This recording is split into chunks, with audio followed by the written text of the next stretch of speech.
कतरानी ऊपर ऊपर से गिला हो गईल बोला कतर से कतरानी ऊपर ऊपर से गिला हो गईल बोला कतर से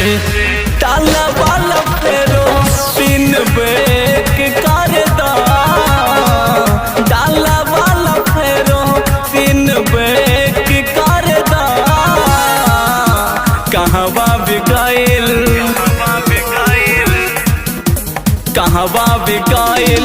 तानी चेक कर दा रानी कहवा बिकाइल तानी चेक कर दा तानी चेक कर दा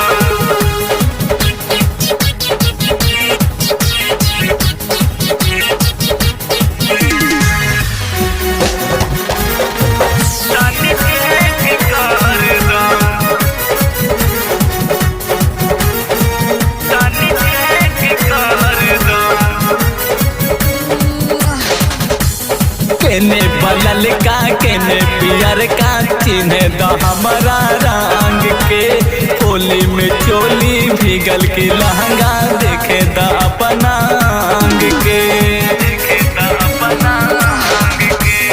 केने बलल का केने पियर का चिन्ह द हमारा रंग के होली में चोली भीगल की लहंगा देखे द अपना अंग के ऊपर अपन तानी देख कर दा ऊपर अपन तानी देख कर दा कहवा बिकाइल कहवा बिकाइल तानी चेक कर दा ये रानी कहवा बिकाइल तानी चेक कर दा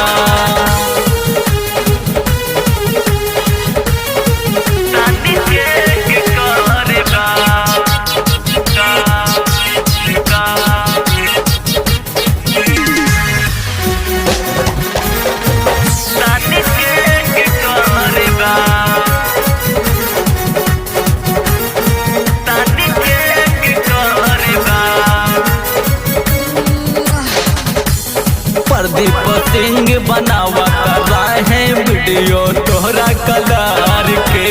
साकी भूपेंद्र देखा तरा है कान्हा के ऊपर चढ़ के